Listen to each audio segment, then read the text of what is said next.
Você já se perguntou por que aquilo que mais teme é justamente o que mais o atrai em silêncio? Existe algo de sagrado naquilo que evitamos, como se o medo fosse uma sentinela posicionada à beira de um tesouro psíquico. Não é o medo que nos destrói, mas a recusa em compreendê-lo. Carl Jung, em sua profunda escavação da alma humana, nos lembra que, onde o medo está, está também a tarefa. Isso não é apenas uma advertência filosófica, mas um convite existencial a olhar para o abismo com novos olhos. Desde a infância somos ensinados a temer o medo, a controlá-lo, suprimi-lo, fingir que ele não existe. Mas como pode algo que insiste em retornar estar totalmente desvinculado de quem somos? E se o medo for uma parte esquecida de nossa identidade, pedindo para ser ouvida? Nesse sentido, ele não seria um inimigo, mas um mensageiro. Jung acreditava que tudo o que reprimimos se organiza no inconsciente e se manifesta como sombra. E o medo é um dos principais ingredientes dessa sombra. A questão é, você escuta o que a sua sombra tenta revelar? Ou você a silencia com distrações, rótulos e promessas de alívio imediato? Somos condicionados a acreditar que a vida ideal é livre de medo. Mas essa é uma ilusão narcísica. A verdadeira integração psíquica ocorre quando somos capazes de encarar o medo não como uma anomalia a ser corrigida, mas como um limiar que exige atravessamento. O que está do outro lado da coragem não é a ausência de medo, mas a presença de sentido. Ao fugir do medo, você foge de si mesmo. Ao enfrentá-lo, você descobre o que estava oculto sob a pele do cotidiano. E talvez, apenas talvez, encontre ali a chave para o que sente que te falta. Porque o medo não é a parede, é a passagem disfarçada. Afinal, o que você está evitando? E por que isso te afeta tanto? Na vida cotidiana, o medo veste muitas máscaras. Ele aparece como procrastinação, irritação constante, insegurança, disfarçada de perfeccionismo. Às vezes toma a forma de excesso de controle ou da necessidade compulsiva de agradar a todos. São estratégias silenciosas, quase invisíveis, mas que carregam o peso de um conflito interno não resolvido. Vivemos cercados de estímulos que prometem nos afastar do medo. Tutoriais, fórmulas, listas de passos infalíveis. Tudo muito útil, sim, mas muitas vezes usado como escudo contra um confronto inevitável. O de encarar a nossa própria insuficiência percebida. Aquela voz interna que sussurra: você não é bom o suficiente, você vai falhar, você será rejeitado. É dessa voz que fugimos, sem perceber que ela guarda as pistas do que precisamos curar. A verdade é que o medo se aloja justamente onde há algo em nós que deseja ser visto. É como uma campainha interior que toca cada vez que nos aproximamos de algo essencial. E quando escolhemos ignorá-la, pagamos o preço em forma de vidas mornas, decisões pautadas pela evitação e relacionamentos construídos mais pela defesa do que pela entrega. Jung nos mostra que o sintoma é uma linguagem simbólica da alma. Aquilo que mais nos incomoda pode ser justamente aquilo que está nos guiando para um centro mais autêntico. Por isso, viver anestesiado é também viver desviado de si. Não é coincidência que as maiores transformações das pessoas venham após momentos de dor intensa, colapsos existenciais ou crises aparentemente sem saída. Nessas horas, o medo finalmente deixa de ser evitado e passa a ser escutado, e assim, revela o que sempre esteve ali, um núcleo interno pedindo para emergir. E é aqui que a promessa se revela.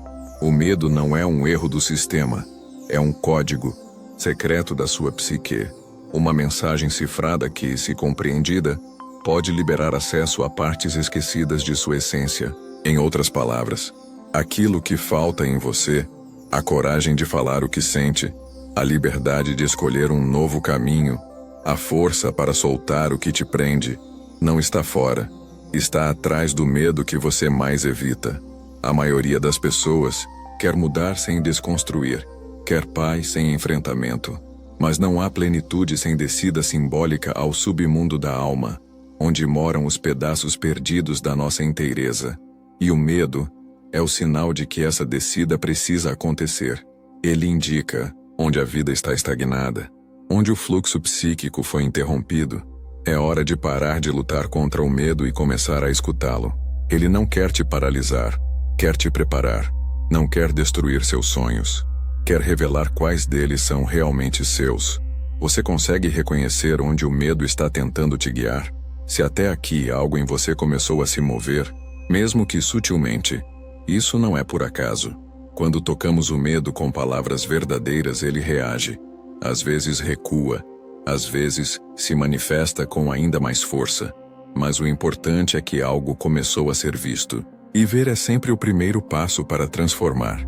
Estamos acostumados a consumir conteúdo como quem busca distração, mas essa proposta é diferente. Aqui, você está sendo convidado a olhar para dentro, com coragem, a refletir sobre a raiz e não apenas sobre os ramos. Isso exige mais do que curiosidade, exige presença, escuta e, sobretudo, disposição para se desnudar diante de si mesmo. Talvez você se identifique com essas palavras, porque também carrega feridas não verbalizadas. Talvez esteja exausto de manter uma imagem que já não representa mais quem você é. Talvez seu medo não seja o de fracassar, mas o de ter sucesso e não se reconhecer no espelho. Seja qual for sua história, há um ponto em comum. Todos carregamos um conflito interno que, se escutado com honestidade, pode nos devolver a vida real, sentida, plena. Por isso, eu te convido a interagir. Sim, aqui e agora. Curta, comente, envie essa reflexão para alguém que também precise ouvir isso. Não por vaidade ou algoritmo, mas porque cada vez que você expressa uma verdade que tocou sua alma, você a ancora ainda mais em sua consciência. O engajamento verdadeiro não é só social, é psíquico. É um gesto simbólico de dizer: eu me reconheço nisso e estou pronto para aprofundar. Compartilhe sua dúvida, seu insight, sua resistência. Esse é um espaço seguro para questionar, para mergulhar, para provocar e ser provocado. Porque o medo perde poder quando é trazido à luz. E cada palavra sua pode ser uma vela acesa no escuro de alguém. Você está disposto a continuar, não apenas lendo, mas participando da sua própria transformação? Você já observou como certos ciclos se repetem, mesmo que os cenários mudem? Mudamos de relacionamentos, empregos, lugares, mas frequentemente acabamos no mesmo lugar interno.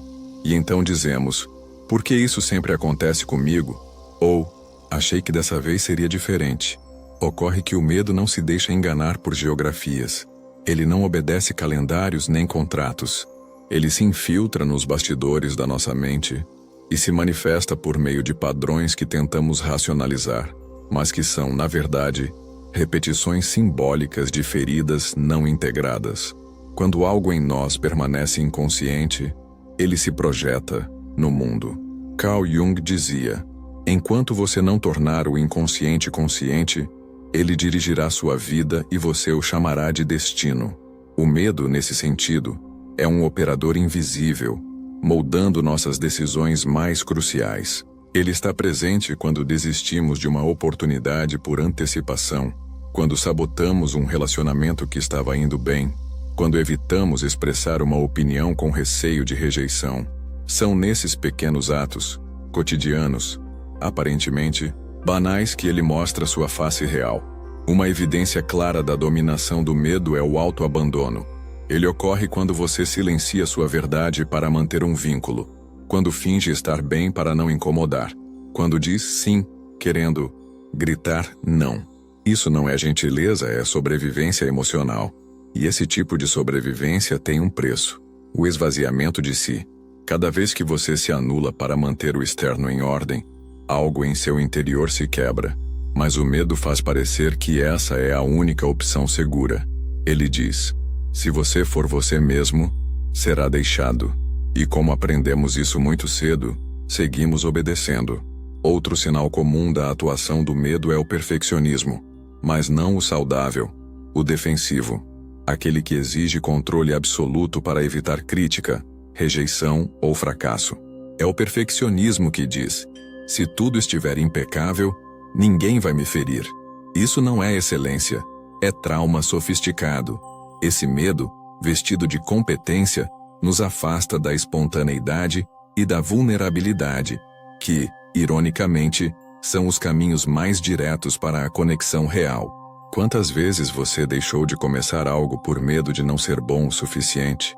Quantas ideias morreram antes de nascer por medo de julgamento?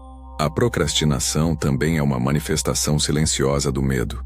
Adiamos aquilo que mais importa, porque é ali que está a chance de real transformação. Mas também o risco de dor, de exposição, de fracasso. O medo entra e sussurra: melhor esperar mais um pouco. Você ainda não está pronto. E assim, sem perceber, passamos anos esperando uma permissão que só nós podemos dar. Mas a verdade é que o medo não quer que você fracasse. Ele quer te manter seguro. Só que às vezes, a segurança se torna prisão. Há ainda os relacionamentos repetitivos.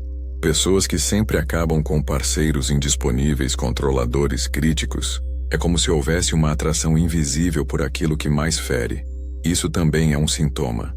O medo de intimidade, o medo de rejeição, o medo de abandono criam uma espécie de ímã psíquico que nos leva a reviver, vez após vez, os mesmos dramas emocionais. Não por masoquismo, mas por tentativa de resolução inconsciente. Buscamos no outro aquilo que não conseguimos curar em nós. E o medo, nesses casos, impede a mudança, fazendo parecer que é só o tipo de pessoa que aparece na minha vida. O medo também se expressa como necessidade constante de validação. Aquele impulso de pedir opinião o tempo todo, de checar se o outro ainda gosta de você, de medir seu valor pelo reflexo nos olhos alheios. Isso não é carência, é um grito psíquico por segurança emocional. Em algum momento alguém fez você acreditar que só seria digno de amor se fosse perfeito, útil, agradável. E o medo de não ser amado o faz buscar incessantemente por provas de que é bom o suficiente. Mas essa sede nunca é saciada fora, porque o vazio que o medo tenta preencher é interno. Jung nos mostrou que a sombra, esse lado oculto de nossa psique, é composta por tudo aquilo que negamos em nós. E o medo é um de seus maiores habitantes. Quanto mais fugimos dele, mais ele se fortalece. Quanto mais o evitamos, mais ele nos governa. E uma das formas mais potentes de reconhecer sua presença é observar nossos comportamentos repetitivos. Eles são bússolas invertidas, apontando justamente para onde precisamos olhar. Se algo te paralisa, é ali que está o caminho. Se algo te irrita profundamente nos outros, é ali que está o espelho. Reconhecer esses sinais não é simples. Exige coragem para admitir que, por trás de algumas de nossas escolhas mais racionais, há impulsos emocionais não elaborados. Mas é esse reconhecimento que dá início à verdadeira liberdade. Não a liberdade ilusória de fazer o que quiser, mas a liberdade autêntica de escolher com consciência e não com medo. Você só tem escolha real quando não está sendo guiado por impulsos inconscientes. Então pergunte-se: onde o medo tem falado por mim? Onde tenho silenciado meu desejo por receio de desapontar? Onde me escondo atrás de máscaras sociais para não mostrar minha fragilidade? Cada uma dessas perguntas é uma chave, e ao responder com honestidade, você começa a destrancar portas internas que antes pareciam trancadas à força. O medo que paralisa é o mesmo que protege. A diferença está no que fazemos com ele. Se o ignoramos, ele nos prende. Se o escutamos, ele nos guia. Ele mostra onde há ferida, onde há desejo contido, onde há potência escondida. O medo, afinal, é apenas o sinal de que estamos nos aproximando de algo essencial. Não o trate como inimigo, trate-o como guia simbólico, porque quando o medo se revela, a verdade aparece com ele. Você já percebeu como, após identificar um padrão, ele parece se intensificar por um tempo antes de desaparecer?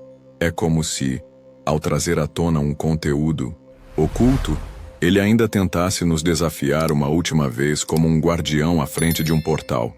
Esse é o momento crítico em qualquer processo de autoconhecimento. Reconhecer o padrão é apenas o início. Integrá-lo exige algo mais profundo. Aqui vimos como o medo se disfarça em comportamentos cotidianos, revelando-se nos silêncios que aceitamos e nas verdades que evitamos. Mas há uma pergunta que inevitavelmente surge: por que o medo tem tanto poder? A resposta, embora desconfortável, é clara: porque lhe demos esse poder. Projetamos nele forças que não compreendemos, esquecendo que o medo, em sua essência, é apenas um sinal de que estamos diante do desconhecido. E o desconhecido é, para Jung, a matéria-prima da individuação, esse processo de tornar-se quem realmente somos. O medo é, portanto, um mensageiro da travessia interior. Ele não grita para nos assustar, mas para nos alertar. Aqui há algo importante. Não passe adiante sem olhar. O medo nos obriga a pausar, a considerar, a sentir. E se estivermos dispostos a escutá-lo com a escuta certa, aquela que não busca respostas rápidas mas compreensão simbólica, ele começa a se transformar. Esse é o ponto em que deixamos de ver o medo como sintoma e começamos a enxergá-lo como símbolo. E símbolo, para Jung, é ponte. Ele conecta o consciente ao inconsciente, o conhecido ao misterioso, o eu à totalidade. Se até agora o medo se mostrou como sombra, nos próximos passos ele se revelará como espelho, refletindo partes do self que ainda não tivemos coragem de tocar. Você está pronto para escutar o que o medo tem a ensinar sobre quem você é? Há um momento em que o medo deixa de ser um ruído externo e se transforma em um espelho interior. De repente, não é mais sobre os outros, sobre as circunstâncias, ou sobre o futuro incerto. É sobre algo mais íntimo, aquilo que você sente, que precisa esconder até mesmo de si. O medo se torna então uma evidência clara da existência da sombra, essa parte oculta, rejeitada, mas essencial de quem você é. Carl Jung nos alertou com precisão. A sombra é aquilo que a sua personalidade não escolhe ser, mas é mesmo assim. Quando ignorada, ela se projeta no mundo, nos irrita nos outros, nos faz julgar sem saber porquê, nos empurra a repetir erros que dizíamos ter superado. E o medo é o aviso de que a sombra está ativa. Quando sentimos medo sem motivo aparente, geralmente estamos diante de um aspecto de nós que negamos. Medo de ser rejeitado. Talvez você rejeite partes suas. Medo de não ser reconhecido. Talvez você tenha enterrado talentos por vergonha ou insegurança. Medo de perder o controle. Talvez haja um impulso vital reprimido, esperando para emergir. Persona, a máscara que usamos para funcionar no mundo, também participa desse jogo. É a parte de nós que aprende a agradar, a performar, a parecer forte, mesmo quando tudo em nosso íntimo grita por alívio. O medo se intensifica quanto mais distante estamos da verdade interior, porque a persona, embora necessária para a vida social, não pode sustentar uma alma que deseja autenticidade. E quando o abismo entre o que mostramos e o que sentimos se amplia, o medo aparece como sintoma desse distanciamento. Mas há algo mais profundo do que a sombra e a persona, algo que espera silenciosamente o momento de nascer em consciência, o self. Jung descreve o self como o centro regulador da psique, a totalidade viva que somos em potência. E aqui está o paradoxo. O medo, quando escutado com integridade, nos aproxima do self. Ele nos mostra onde estamos fragmentados, onde ainda vivemos pela metade. O medo que paralisa também pode apontar o caminho da reunião interna. Cada vez que você se aproxima de sua verdade essencial, o medo aparece. Porque verdade dói. Ela dissolve ilusões, rompe pactos de sobrevivência psíquica, desmascara personagens internos, mas também liberta. Quando aceitamos que o medo não é inimigo, mas indicador simbólico de onde está o nosso núcleo não vivido, algo se abre. A vida interior começa a pulsar com mais clareza. As decisões ganham propósito. A intuição começa a guiar. Não se trata de vencer o medo, mas de atravessá-lo com lucidez. De entender que ele não precisa mais ser o comandante, mas pode ser o sinal, o símbolo, o eco de uma verdade não pronunciada. Quando olhamos para o medo com os olhos de Jung, percebemos que ele é parte do processo de individuação, que ele não nos sabota, nos revela. O medo, então, é o convite mais honesto que a alma nos faz. Um convite à integração, a voltar para si, E se o medo nunca tivesse sido o inimigo, mas o guardião silencioso de um caminho não trilhado? E se, ao invés de pará-lo, ele estivesse desde o início, tentando lhe mostrar onde você se perdeu de si? Chegamos aqui, não para vencer o medo, mas para vê-lo, com olhos novos, com escuta atenta, com respeito por sua mensagem, porque o medo não mente. Ele apenas se manifesta quando algo essencial foi deixado para trás. A vida moderna criou uma relação artificial com o medo. Ele é visto como fraqueza, falha, obstáculo a ser superado. Mas essa visão é um reflexo da nossa cultura da performance, não da verdade psicológica. Na realidade profunda da alma, o medo é portal. Ele sinaliza onde há potência contida, verdade reprimida, identidade esquecida. Onde há medo, há também um pedaço seu pedindo para voltar à superfície. Carl Jung nos oferece uma chave poderosa. Não nos tornamos iluminados imaginando figuras de luz, mas tornando consciente a escuridão. Essa escuridão muitas vezes é o medo, e ao iluminá-lo não o destruímos, mas o transformamos. Ele deixa de ser prisão e se torna mapa. A vida vivida com medo é uma vida sem profundidade. Mas uma vida que escuta o medo, sem julgar, sem fugir, sem disfarçar, é uma vida que começa a se tornar inteira. Não se trata de romantizar a dor. O medo é real. Ele fere, paralisa, consome energia vital. Mas ignorá-lo o torna ainda mais poderoso. O que dói na alma não é o medo em si, mas o exílio de partes nossas que ele representa. Cada medo contém um fragmento do nosso ser que foi afastado. A criança rejeitada, o sonhador censurado, o rebelde silenciado. O medo guarda essas vozes. Escutá-las é recuperar a nossa inteireza. Na caminhada rumo ao self, a totalidade psíquica que Jung tanto explorou, não há atalhos. O caminho passa necessariamente pelos territórios da sombra, da dúvida, da ambivalência. E o medo é o sinal de que estamos nos aproximando de algo verdadeiro. Ele aparece justamente quando nos tornamos perigosamente próximos de romper com padrões antigos, com pactos silenciosos de sobrevivência. O medo surge quando estamos prestes a ser autênticos. A liberdade que tantos buscam não está do outro lado do medo. Ela está através dele, porque só quem atravessa conscientemente o medo conhece sua força real. O resto é ilusão de controle, zona de contenção emocional. Mas o verdadeiro poder surge quando você olha para o que te assusta e, em vez de recuar, pergunta: o que você está tentando me mostrar? O medo não quer sua rendição, quer sua escuta. Ele não quer te deter, quer te alertar. O medo não é inimigo da vida. É o prenúncio da alma pedindo espaço. É um alarme que só dispara quando algo dentro de você, algo legítimo, algo há muito tempo soterrado, está prestes a emergir. Talvez seja por isso que muitas vezes o medo aparece justo quando estamos prontos para crescer. Porque crescer implica abandonar a persona que nos protegeu, mas que agora nos aprisiona. Implica aceitar que não somos apenas luz, mas também caos, desejo, raiva, falha. Implica se ver sem filtros. E isso, para o ego, é apavorante. Mas para o self, é libertador. Olhar o medo nos olhos é olhar para si, sem as armaduras do personagem. É reconhecer que não precisamos mais representar o papel do forte, do estável, do impecável.